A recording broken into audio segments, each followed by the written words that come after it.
let's dive in. There we go. Let's get that clap. My video sync going. We might need to work on that clap a little bit. Need it to be Hold a on, little let me bit see. Ready? louder. You know, if I hit it right, when I first did yours, the decibels didn't measure. So when I did voice isolation to make voices, like the clap was silent. You couldn't hear the clap at all. So just know. That was good. That one was good. I got a good coach. Here we go. Okay, so we're going to start this process of prioritization. I'm going to be moving this stuff a lot, but that's cool. I want to like get some perspective when we're thinking about prioritization. All right, so I really want you, when we're thinking about prioritizing, I want you to think about two main components. First is planning. There's always this element of planning when it comes to prioritization. And I want you to think about execution. So planning and execution. So when you're thinking about prioritization, there's this idea of what do I need to do? I got to plan it, but also how do I do it? What am I going to do? How do I execute it? Okay. So when you think about someone who they're not planning and they're not executing, here's what usually happens. They're unengaged. I mean, think about it from a work perspective. When you're leading 5,000 employees, you can tell when the people who are not engaged. Typically, there's not a lot of planning happening, and typically they don't execute well. That might be because I'm on my way out. There's a lot of different reasons for that. But if you don't plan for anything that you're doing, and if you don't execute, you're not going to be engaged with it for long. The excitement will go, shoo. And a lot of people end up here. So this is very, very normal. Now, when you think about not having a plan, but you're executing, which is, I feel you may be in a space at times, you get overwhelmed. Like, you know the things you need to do and you're just going after it, doing it, but it's not really a really good plan for it. So you're just overwhelmed day after day with all the things you need to do. Now, when you have a plan, but you don't execute on that plan, you can get very, very opinionated. You're thinking through all the things that you need to do, but when it comes to actually executing, you don't step into it. And we see this all over social media, right? There's people who have thought through things really, really well, and they can give advice for days, but when it comes to the execution, they don't do as much, so they're just very opinionated about all the things they want to do. So the idea is we want to get to a place where we start planning really well and we start executing really well, and this is where we become productive. This is what we want. Productivity is a goal. That when we create a plan and we start executing, we become productive. Now, this does not mean, I didn't say you get everything done that you need to do. That's not what productivity is. When you look at the scope of your week, that you're able to see this was a productive week. That does not mean you won't miss things that you need to get done. The idea is, how can I have a productive week? How can I have a productive month? How do I have a productive quarter? How do I have a productive year? And it starts with a productive day. So one of the other like just themes in my life around this is the stress or anxiety of like maximizing every minute and hour. So like it's one thing to have a plan, but then it's like, how do I get the most velocity in each of those minutes and hours, like to stack it up too? So like I even put like a third dimension of complication on this. I love the opinionated one. It's like, that's that Ike IP. That's good, man. It's so good. And it really resonates for sure. That's not a word you'd expect to see on something about prioritization. It makes a lot of sense. You know, we're gonna talk more about. See, there's a lot of stuff here. We're gonna talk a little bit more about the minute to minute. I want to challenge you on that. There might be this tendency of like, how do I make the most of every single minute? And I actually want to move you a little bit away from that, mainly because I want you to be productive long term and not just have good moments. Now, you're the one who said, I don't want to just be,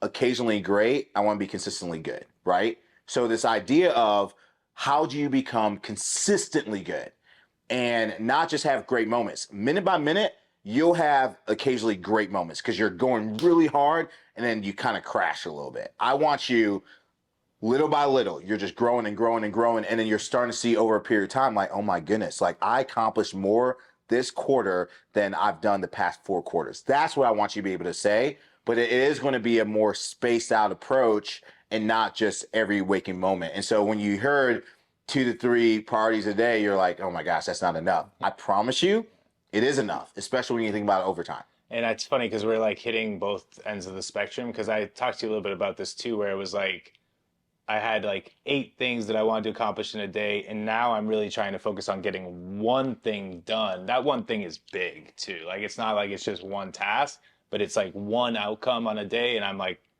I'm gonna split the difference with you because it's also not enough. And I do want to just not think about the minute to minute, and I think that's where it's really more of like a personality trait versus a habit. Like it's something like I just need to stop stressing about the production per minute.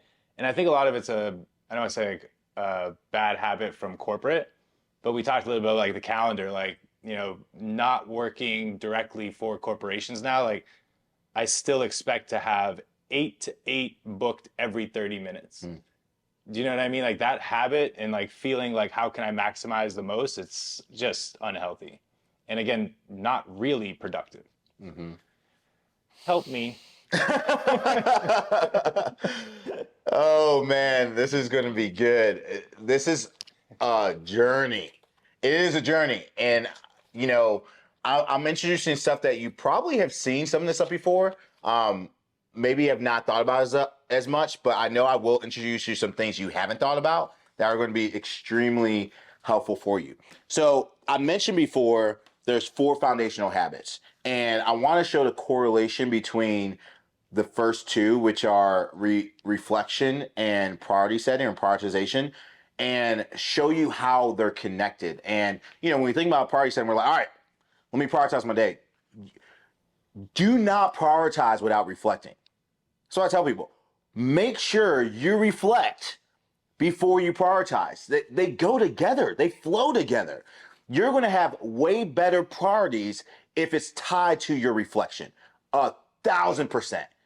I promise you. I notice a difference if I prioritize my day and if I don't reflect before. I notice a difference. My priorities look different when we reflect. They're better when I reflect. And so I want you to have that perspective, because once you start doing it, you're going to notice how big of a difference it is. So I want to show you the difference with, let's start with no reflection and reflection. On this top, we're going to put no prioritization and prioritization. Okay. So first one, if you do not reflect and you don't prioritize, here's what happens. It doesn't mean you're not going to get things done. I'll just tell you that. You can not reflect and prioritize and not prioritize and still get things done. People do it all the time. What's the result? Your schedule owns you. This is why I want to help people avoid probably more than anything, because I see people, the only way they know how to do things is by looking at their calendar. It's like, oh, I got this. Oh, I got this meeting. Okay, I got to do this. I got to do this. It's like their schedule is owning them because they're not taking the time to process the thoughts that they have and prioritize their day. So I want to help people get away from this. If people don't reflect, but they do prioritize, they get the wrong things done. Another thing that I think people need to work on, because they're not processing what's really going on in their day, what they really need to put attention to. So, but they're prioritizing. They're like, here's what I got to get done. So they're starting to get the wrong things done. They look back like 3-4 weeks ahead or later, or look back from the 3-4 weeks ahead, and they're like, man, why did I even do this? This isn't even relevant. For whatever reason, that day, it felt like it's exactly what I needed to do. But now that I look at it, it was not the right thing to do. If they spent time reflecting and thinking through it, maybe they would make a better decision around having the right things to get done. All right? If you reflect, but you don't prioritize, you get nothing done. You think all day about what you need to do, and then all of a sudden you're like, it's the end of the day, you're like, oh, I'll just do it tomorrow. And typically what happens here is I can't wait for us next week to even talk about habits, because I've waited for habits just a little bit to get through these two things, and then we're diving into habit building, because a lot of the reasons this stems in is because people have terrible habits. So when they get nothing done, they're usually going to a vice, whether it's social media, whether it's TV, whatever it may be, to escape this, right? So there's bad habits in our lives that can get us into the space, but in the same sense, a lot of people get here. They're reflecting a lot, but they're not really prioritizing, so they're not really getting anything done. So what I want you to think about is, how can I reflect and how do I prioritize? And notice I don't say you get everything done, you get the right things done. It's not that. This is huge. I want to like slow down for a second. This is big. I want you to really see what I put here. It's not just about getting the right things done. That's not the win of all this. It's to own your schedule. That's the win. That is the win. It's not just like, oh, I got all the things got done for today, or my day was successful because I did this and this and this. That's not the win. It's ownership of your schedule. To be able to say, I'm intentionally picking specific things that I want to do based upon who I want to be and who I am. You getting the picture? Yeah, man. You seeing the connection? It's not just because we'll get so wrapped up in everything we need to get done in a day, we'll miss important things that we need to do in our lives because we're not owning our schedule. When we own our schedules, we get to bring all the elements that we want to bring in our life. If you want to prioritize K during the day, you can do it. If you want to prioritize work, you can do it. If you want to prioritize your mom, you can do it.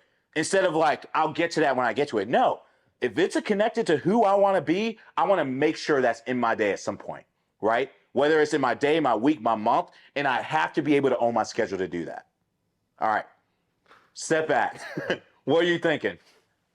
I'm like offended about the top right, but I've spent time in all these quadrants. I really resonate with and it's so annoying to say this out loud, but like the bottom right, like, and I like to overplan and then I don't necessarily get the right things done, but it gives me validation that I was doing what I said I was going to do.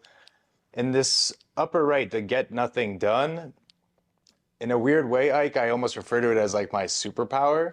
And like I don't know if this is just like self-justifying, but like when I'm not getting anything done and I'm just thinking, I'm not doing the social media stuff, but I'm ultimately delaying the decision appropriately before I do what I needed to do based on whatever new information's transpired. So it's not that I'm not getting anything done, it's intentional. It feels that way.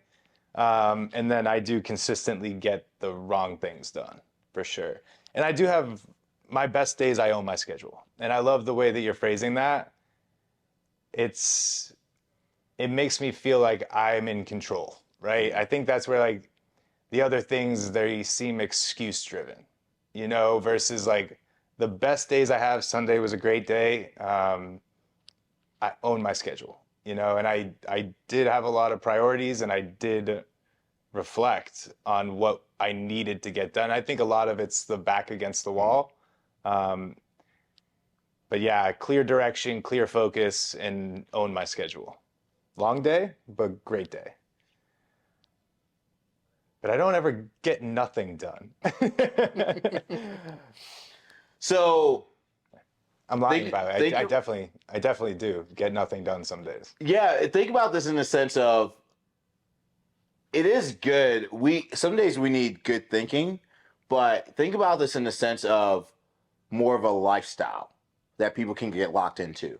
They're thinking so much, but they're taking very, very little action or no action. And that's where it's like, how do I shift from that into where I'm thinking, but I'm also knowing what I need to get done? It's like, hey, I've thought about all this stuff, but I have no idea what I need to do. And that's what I hear a lot. People have great vision on what they love and what they're excited about, but when it comes to, all right, what's your next step? I have no clue. That's why they get nothing done. The other piece of this too is, and we'll like focus on like the three big things, but no, there's more prongs to this equation. But there's the right now, which is labeled.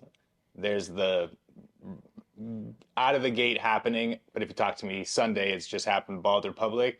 And then there's the pipe dream, which is the future of ABC.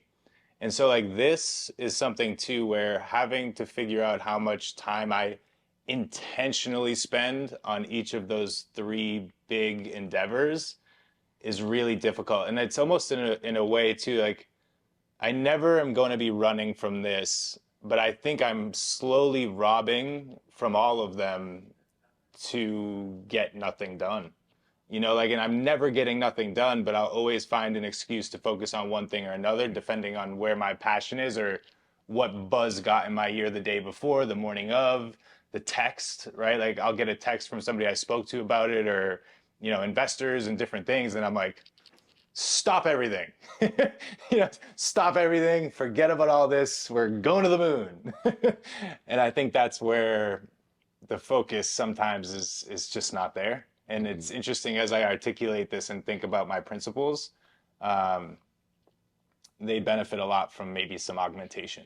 Does that make sense? It does make I think, sense. and again, notice I didn't mention, you know, my family, my personal life, my fitness, my health, nutrition, none of that, right? And so I think those things I feel a little bit better that I've reflected and prioritized and kind of built into the right routines. But when I feel like I'm getting nothing done or I feel like my schedule owns me, those are all impacted. And I end up just getting the wrong things done. I'm not just using the words that are on the board, by the way. Hey, you They're can. certainly influencing me, but Yeah, it's a picture that I want you to see of not everybody falls into these categories, but for you to know if you want to own your schedule, you have to incorporate these in your life regularly.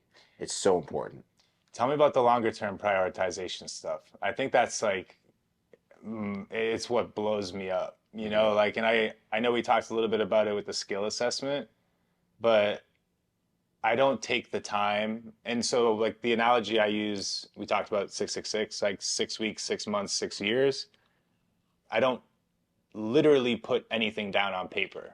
And I think that's something that will help not just with prioritizing, but my goals and my day and staying present and being productive and owning my schedule.